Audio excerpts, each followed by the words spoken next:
Once upon a time, in a humble cottage at the edge of a wide green valley, there lived a poor widow and her only son, a cheerful boy named Jack. Their home leaned with age, the thatch sagging like tired shoulders, and their only treasure was a gentle brown cow named Milky White, who gave milk that sustained them through the hardest days. But as the seasons turned, Milky White's milk ran thin. Jack's mother sold what little butter she could, mended clothes for neighbors, and prayed for better fortune.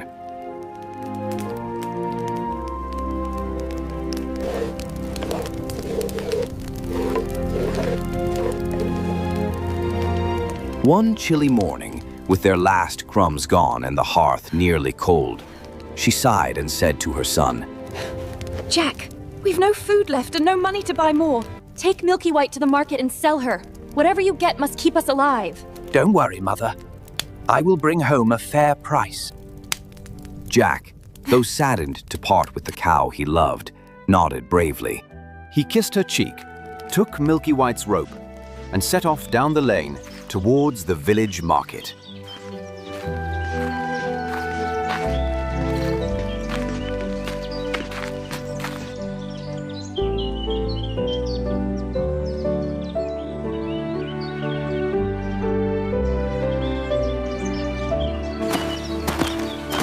The sun was high when Jack reached a bend in the road shaded by great oak trees. There, he met a strange little man with twinkling eyes and a strange green cloak. "Good day, young traveler. That's a fine cow you have there." Jack explained his errand, and the man stroked his beard thoughtfully. So, you seek gold for her, I suppose? Yea, sir. Enough to buy food for my mother and me. These are no ordinary beans. Plant them tonight, and by morning, you'll see wonders beyond imagination. Beans? For Milky White? Magic beans. Their worth is greater than any coin. You must trust in what grows unseen. Jack hesitated. He was young, curious, and half hungry for adventure. The man's voice carried the weight of secret truths. After a long pause, Jack traded Milky White for the 5 beans, tucking them carefully into his pocket.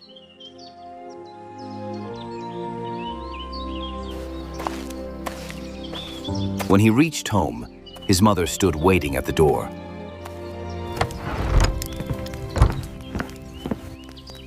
Tell me everything, son. Did you manage to sell her? Look, Mother, magic beans. They'll grow overnight into something wonderful. What? Magic beans? Oh, Jack, what foolishness is this? She seized the beans and flung them out the window, trembling with anger and despair.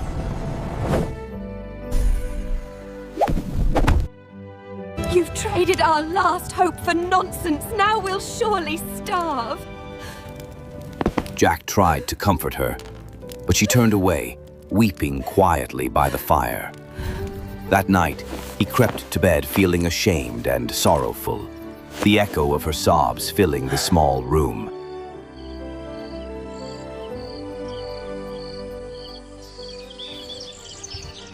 Dawn broke with a golden glow, and a strange green light shimmered against Jack's window. He rubbed his eyes and gasped. Outside, where the beans had fallen, stood a towering beanstalk, thick as a tree trunk and rising high into the clouds. Its leaves gleamed like emerald glass, and its spiraling vines disappeared into the misty heavens above. Jack's heart leapt. Mother, come quick! The beans were truly magic! Don't go climbing such nonsense, Jack. You'll break your neck. Yet Jack's curiosity burned brighter than fear.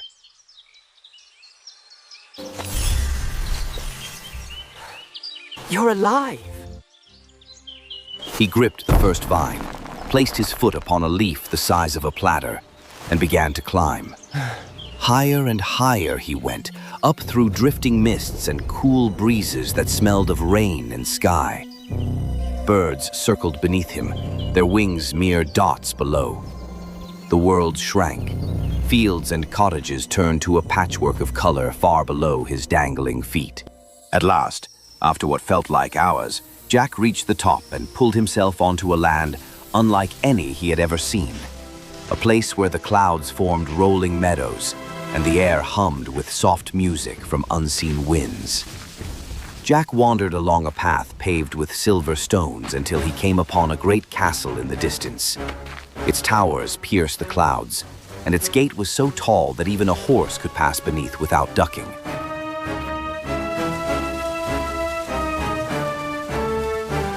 Near the gate stood a woman, a giantess, with kind eyes and arms strong enough to lift a tree. Good morning, ma'am.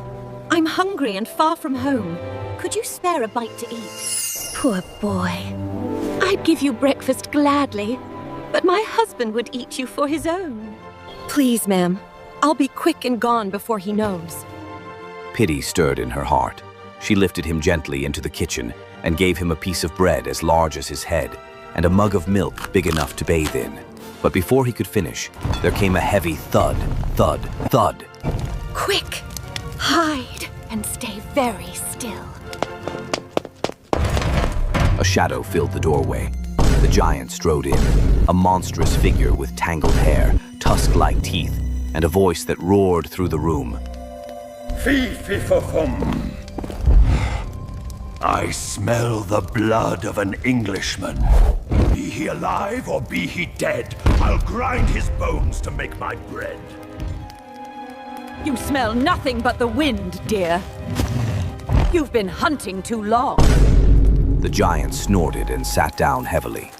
On the table, he placed a sack of gold coins, which clinked like raindrops of metal. He counted them slowly, his head nodding until he fell asleep.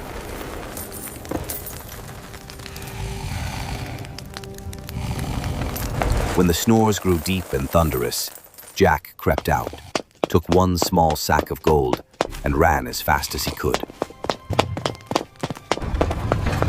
Down the beanstalk he slid, leaves whipping his face, until he landed safely beside his cottage. Mother!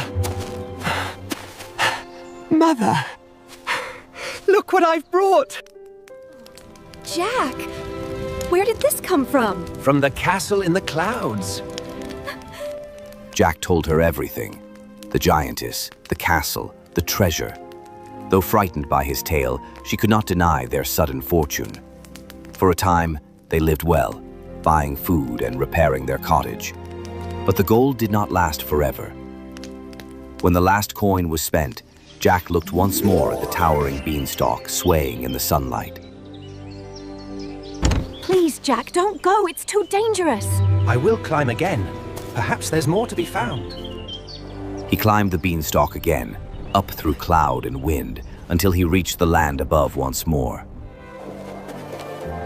At the castle gate, the giantess frowned when she saw him. You again? If my husband finds you, he will surely eat you alive. But Jack's charm and politeness softened her heart once more. Reluctantly, she hid him in a copper pot. Soon the heavy footsteps came again. Fee-fee-fo-fum. I smell the blood of an Englishman. You are dreaming indeed. Sit and eat your breakfast. When he was done, the giant called out. Bring me my hen. The giantess placed before him a plump white hen with feathers like satin. Lay. The hen laid a golden egg, bright as the sun. Again and again, at the word lay, another egg rolled out, clinking softly against the table. When the giant finished admiring his treasure, he set the hen aside and soon drifted to sleep. Jack waited until the snores began, then crept from his hiding place, grabbed the hen, and dashed away. The hen squawked once, then nestled quietly in his arms as he climbed down the beanstalk. His mother was waiting at the bottom, wringing her hands. Jack, you safe? When he showed her the hen and spoke the word lay, a golden egg appeared before their eyes. They laughed and wept with joy, for now they would never be poor again. But Jack's curiosity, or perhaps destiny, was not yet satisfied. Months passed, and he often gazed at the beanstalk, wondering what other marvels lay hidden in the clouds. One morning he said to his mother, "The giant still has treasures that were once the world's to share, so I'll climb one last time." You've tempted fate enough, my son. but Jack only kissed her hand and promised to be careful. Up the beanstalk he climbed again, heart pounding with both courage and fear. The giantess, seeing him yet again, was astonished. Foolish boy. If he catches you now, he'll tear you apart. Only one more look, I swear. She hesitated, then hid him in the pantry. Soon the castle trembled as the giant returned, roaring his terrible rhyme. Fee-fee-fo-fum! I smell the blood of an Englishman. Be he alive or be he dead, I'll grind his bones to make my bread. Bring me my harp.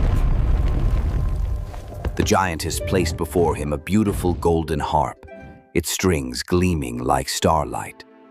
When the giant commanded, "Sing!" the harp began to play on its own, its voice soft and sorrowful. Master, I long to be free. It's alive. The sound pierced Jack's heart. When the giant dozed, Jack crept from hiding and lifted the harp. But as he turned to flee, the harp cried out. Master, help me! Thief! Stop, you wretched boy! Jack raced toward the cloud's edge, the giant's thunderous steps shaking the earth above the sky. Down the beanstalk Jack flew, the harp clutched tight, while the giant bellowed after him. Mother! Mother! Quick, fetch me an axe! Jack, hurry! His mother, pale with terror, ran from the cottage with the axe just as the beanstalk began to sway under the giant's weight. Jack swung with all his might, and then with a crack like thunder, the beanstalk split. The giant gave one final roar as he tumbled from the clouds, crashing to the earth below with a sound that shook the valley.